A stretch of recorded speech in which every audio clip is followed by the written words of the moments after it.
Tesla is by far one of the most successful companies in modern history. They popularized fully electric cars and created a massive demand among the public.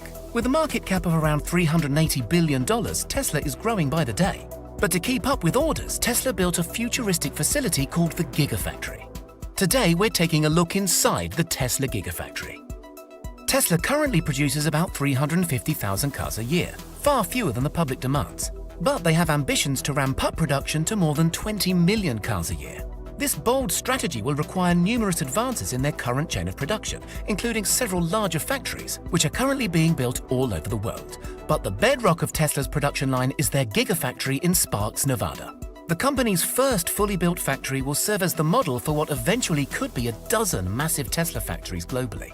In order to transition the world to sustainable energy, we really needed to build this big, build this boldly, and really build as many battery cells as we possibly could to really accelerate this transition, Chris Lister, Tesla's vice president for operations, told CNBC. Only about 30% of the factory is currently built out, but upon completion, it could be the world's largest building by footprint. Tesla, meanwhile, said US orders for the Model 3 had outpaced its available output for the past 2 years. The Gigafactory, which is open around the clock, currently has 7,000 employees. The Gigafactory cranks out approximately 2 battery packs every minute. Its production is currently estimated to be 5,000 a week, with room to grow, according to Sam Jaff, managing director with Cairn Energy Research Advisors in Boulder, Colorado. Jaff studies the electric vehicle market, specifically focusing on the costs to build the battery packs and cells that provide the energy inside those packs.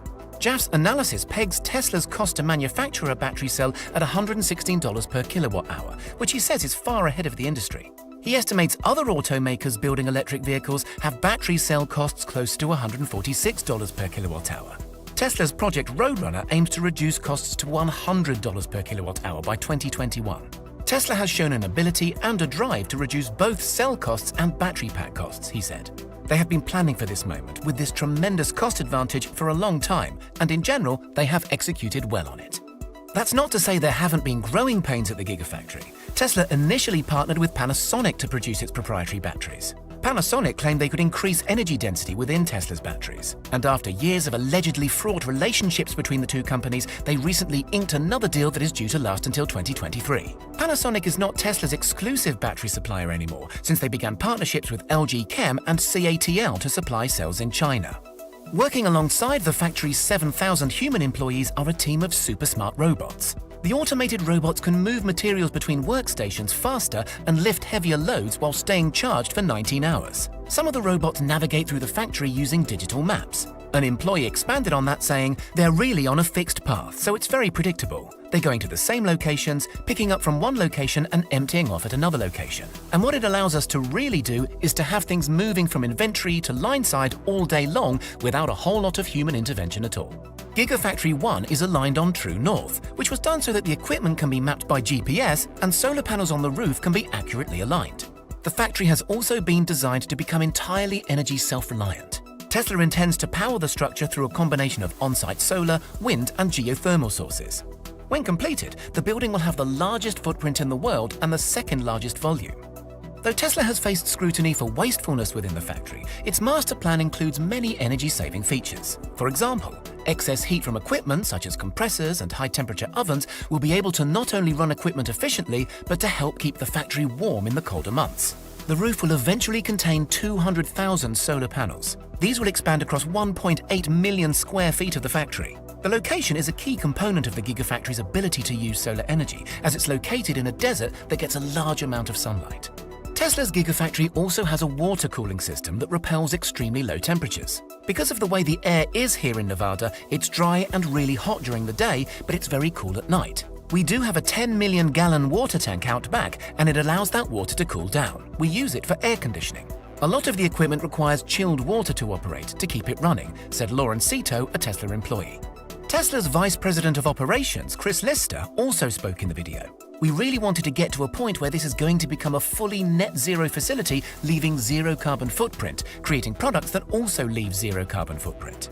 Nevertheless, Giga Nevada has turned a profit for the first time in 2020, thanks in particular to the substantial increase in demand for Tesla cars. For Panasonic, this means that their investment of $1.6 billion in the Nevada plant is finally yielding returns, roughly 3.5 years after entering full production.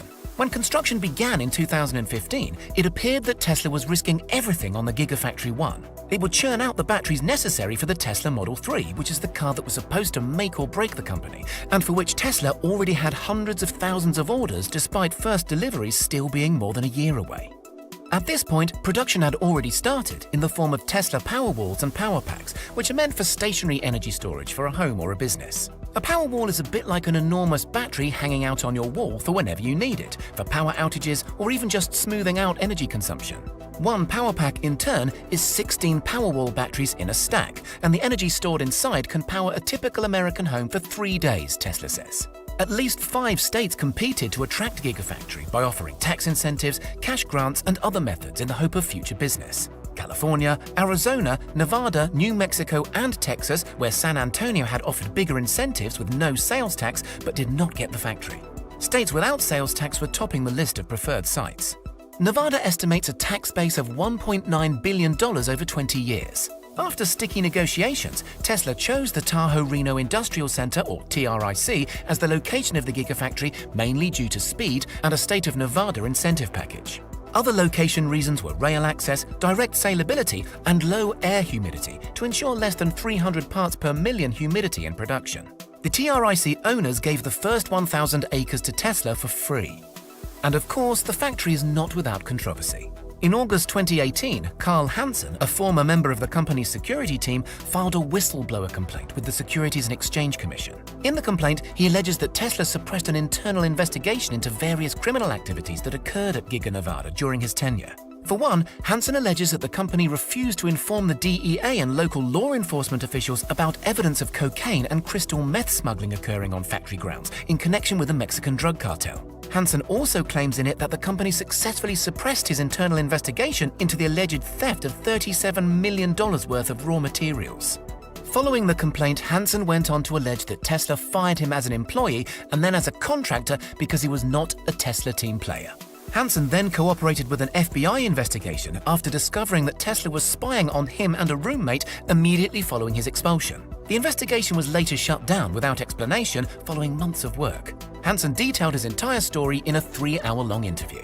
Always one for dramatic announcements, Tesla's controversial CEO Elon Musk declared that he planned to build around 100 gigafactories in the coming years.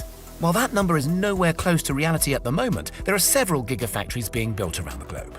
The first is Giga 2 in Buffalo, New York. Tesla's Giga New York was not originally a facility of the electric car maker. Instead, it was a factory of Solar City before the company was acquired by Tesla. Giga New York was intended to be a facility for Tesla Energy, producing the company's flagship residential energy product, the Solar Roof, among others. Tesla received benefits for Giga New York to the tune of more than $950 million. Meanwhile, Tesla's $2 billion Gigafactory in Shanghai, or Gigafactory 3, which broke ground this year, is expected to produce Tesla's Model 3 using a complete vehicle production line before the end of the year. A spokesman said Tesla is using what it's learned from its Nevada facility toward its upcoming China factory and hoping to use the original Gigafactory as an operational model for all future facilities. So many people have invested so much of their lives into making this successful. It really is a competitive advantage, but it is also so important in accelerating the advent of sustainable transport, he said. To help satiate their European market, Tesla is building another factory outside of Berlin, also known as Gigafactory 4. In a recent interview, Musk implied that the Berlin location would not make cars like the rest of the factories. Elon Musk promised the local-made Model Y would be a radical redesign of the core technology of building a car. Musk also spoke in the interview about why the construction is going so fast to speed up environmental changes, how it is going so swiftly with prefabrication techniques, and how well located Giga Berlin will be. However, Tesla is distinctly unwelcome to many Berliners who spurned a Google campus several years ago. Protests have begun and many people want the corporation to leave before they drive up housing prices. There are a total of 406 objections that have been raised about Gigafactory Berlin, with the most controversial ones being related to Tesla's water use, tree clearing activities, and the use of piles in its construction process. Tesla has responded to some of these criticisms by reducing its planned water consumption and using fewer piles on its build-out site. The opposition is also upset about the fact that Tesla had carried on with Giga Berlin's construction even before final permits were secured. Finally, the Giga 5 is being built just outside of Austin, Texas. The construction of Gigafactory Texas is a massive product, with up to 5 million square feet planned and numerous construction jobs poised to be filled. It remains unclear if a general contractor had been hired for the construction of its Cybertruck and semi-facility, though last month, several contractors have expressed their interest in the high-profile project. That being said, reports have hinted that Tesla may be pondering the idea of working with multiple general contractors for Giga Texas's build-out. Needless to say, Tesla is growing extremely quickly, and its fleet of Gigafactories will serve as the backbone of the company in years to come.